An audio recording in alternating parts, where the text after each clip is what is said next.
Hey everyone, it's Lance with Christianity Minute. Well, we started the question about the Sabbath last week with Jesus' disciples working to open grain with their hands as they walked past a field. Was it work? Was it forbidden? Be sure to watch our study from last time for an explanation. And be sure to subscribe so you don't miss another episode.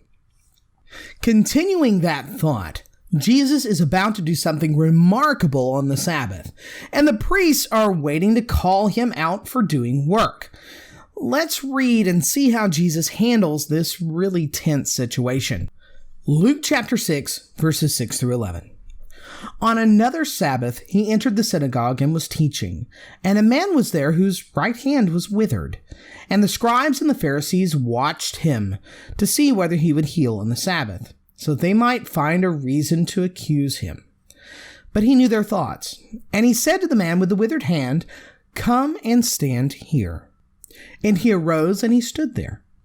And Jesus said to them, "I ask you, is it lawful on the Sabbath to do good or to do harm, to save life or to destroy it?" And after looking around at them all, he said to him, "Stretch out your hand." And he did so, and his hand was restored. But they were filled with fury and discussed with one another what they might do to Jesus. Wow, what a tense moment. So Jesus is in the synagogue and, well, he's teaching. And there's this poor man whose right hand is unusable. It's likely this was his dominant hand, which is probably why the physician Luke notates that it was his right hand.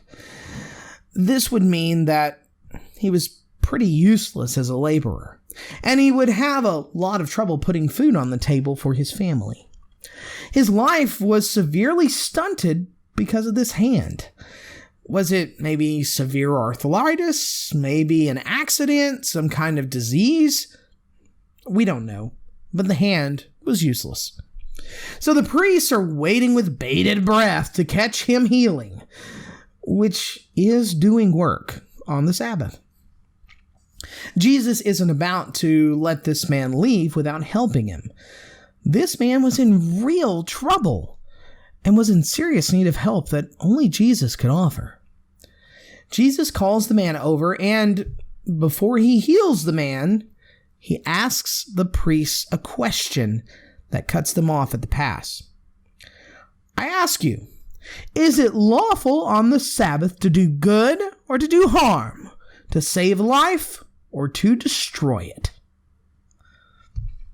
The priests understood what he was saying.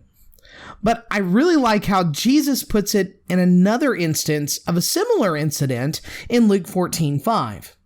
Jesus puts it this way: "Which of you, having a son or an ox that has fallen into a well on a Sabbath day, will not immediately pull him out?"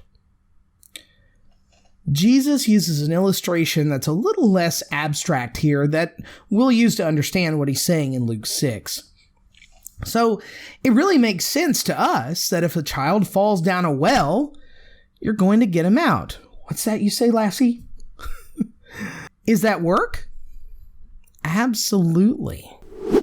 Is it forbidden to do work on the Sabbath? Yeah. Is doing this work forbidden? No. It's necessary. It's not something that can be put off or wait for the next workday. If a child falls down a well and you just leave that child, you're now doing serious harm to that child. Or you may be destroying the life of that child. Do you see what Jesus is saying now? Is it ever lawful to do harm to people where it's not directly commanded by God? Jesus had them. He looked every last one of them in the eye and gave them an opportunity to respond to his question. They had none. He just explained why not only is healing on the Sabbath not against the law, but necessary for him to do. And to prove it that he was the Lord of the Sabbath, which we mentioned last time, he healed the man on the spot. He had just called them out for their hypocrisy and had done so in their own house, the synagogue. Their rage was boiling over. And they were discussing what to do about this man who had just done this to them. He spat on their traditions. He made them a laughingstock. Do you see where this is going? Do you see why they're going to go down the path to try and get rid of him? Oh, but Jesus is about to level up, though.